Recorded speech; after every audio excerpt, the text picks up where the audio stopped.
um convite de uma fundação para participar aí de uma obra coletiva que será publicada sobre o tema Como deve ser a economia numa sociedade justa, né?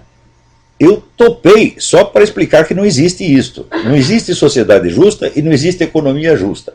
O que existe são pessoas justas, né? Esta é a minha tese. A justiça ou injustiça só pode, vamos dizer, ser atributo de um ser que tenha unidade e autoconsciência, ou seja, o indivíduo humano concreto. Tá certo? Então, não é a sociedade que precisa ser justa, não é a economia que precisa ser justa. Quem precisa ser justo são as pessoas.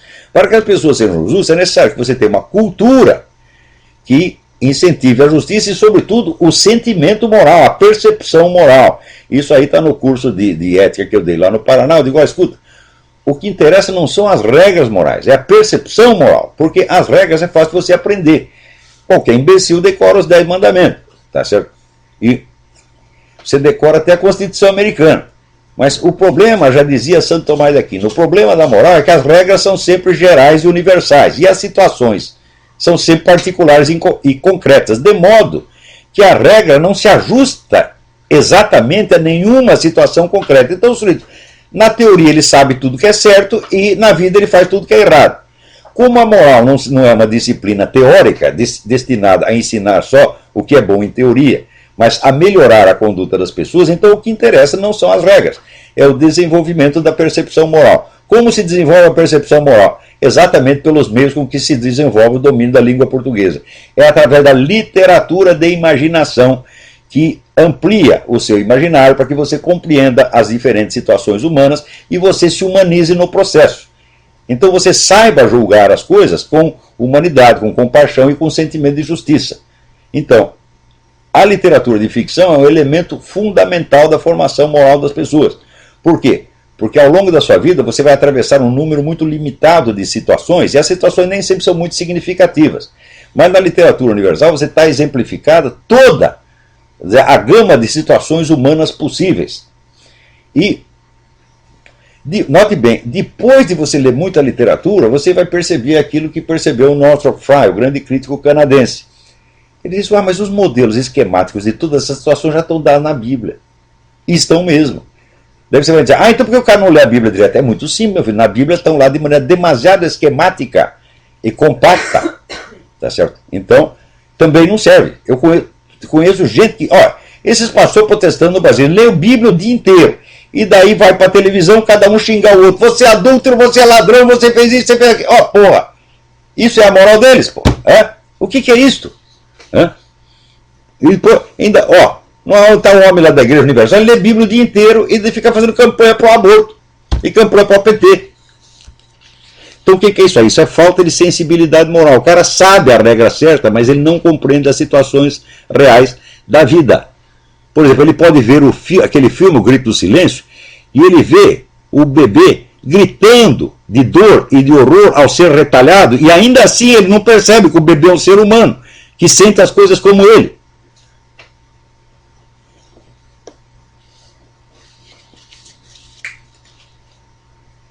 Então, compaixão significa sentir junto com o outro. É através da imaginação que você desenvolve a sua compaixão. E esta é a regra básica da moral. Ama teu próximo como a ti mesmo.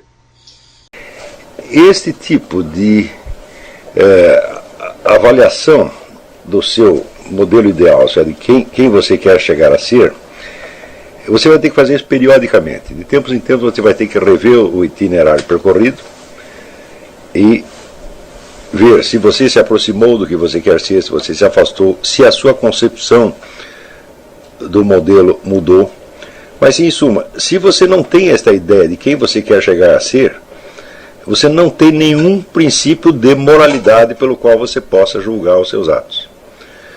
Porque um dos principais problemas da moralidade humana é o seguinte: toda e qualquer regra, isso aí era enunciado por Santo Tomás de Aquino nos seguintes termos: toda e qualquer regra moral é genérica, é universal. E toda situação humana é concreta e particular. A transição entre uma coisa e outra não é fácil porque implica, vamos dizer, a categorização e a classificação daquele ato e daquela situação em particular dentro do sistema geral dos valores e normas morais. Quer dizer, o caminho que vai desde uma situação concreta e particular até uma regra geral é um caminho imenso, complicadíssimo, tá certo? E cheio de percalços, e as possibilidades de erro são enormes. Por exemplo, se você pega um segundo mandamento, ama teu próximo como a ti mesmo, tá certo? Então, em primeiro lugar, quem é o próximo? Todas as pessoas são o próximo, não é isso? E segundo, o que quer dizer esse como a ti mesmo? Quer dizer, você tem certeza que você se acertou com relação a você mesmo, né? No sentido de você entender se este amar a si mesmo é um amor próprio, no sentido que falava o Santo Agostinho, ou se é uma outra coisa. Quer dizer, Santo Agostinho opunha o amor próprio, amor sui, ao amor de Deus, amor dei. Tá certo? Mas se o amor próprio é oposto ao amor de Deus, como pode haver um mandamento de que eu devo amar o meu próximo como a mim mesmo? Tá entendendo? Então aí você já vê que essas expressões aparentemente tão simples, elas estão cheias de, como é que se diz, elas têm vários andares. Este exercício que eu passei para vocês subentende que você vai alcançar, vamos dizer, um modelo de conduta, e este modelo de conduta vai ser o seu critério para julgar os seus próprios atos. Este modelo tem que ser personalizado. Por quê? Porque, como dizia São Tomás de Aquino, as regras morais são todas genéricas e universais e as situações concretas são individuais.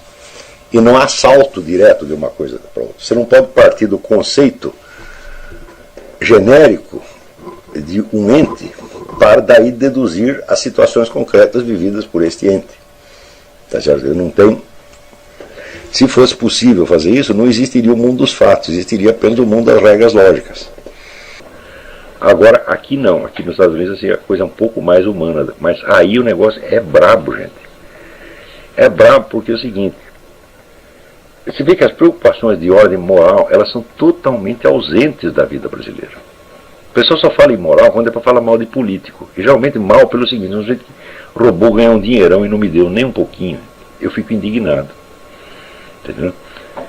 Como dizia um colega meu, Carlinhos Brickman, falou, mas onde está esse mar de lama que jamais nos respinga? Entendeu?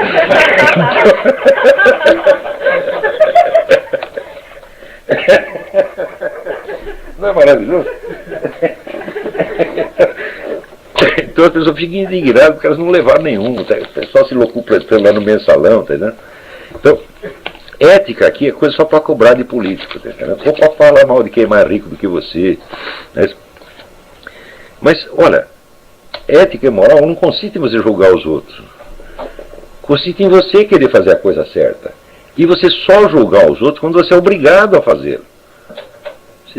Se quer me deixar louco da vida, chega para mim para falar mal de alguém. Eu não aguento isso nem 2 minutos, porque eu digo, escuta, o que eu tenho a ver com isso? Eu sou juiz dele, eu sou pai dele. Eu vou poder fazer alguma coisa para melhorar o cara? Não. Então eu não quero saber das más qualidades dele, pô. Agora, se o sujeito trouxer um problema, trouxer ou pessoalmente ou profissionalmente, como, por exemplo, se você, vamos dizer, você é um comentarista político, então, porra, eu sou obrigado a falar das opiniões dos outros, das atitudes. Profissionalmente, essa é a minha obrigação. Tá certo? Então, fora isso, não precisa ter opinião. Não é isso? Agora, essa coisa rasteira, moral brasileira, é uma coisa terrível. Todo mundo é ensinado a ser mesquinho. Você pega as mais altas ambições e sonhos do espírito humano, no Brasil são pisoteadas. Não em troca de dinheiro. Se dissesse, não, você vai vender alma pro diabo. Tá bom, tem que vender caro, né, porra? Mas o cara vende em troca do empreguinho no Banco do Brasil, porra.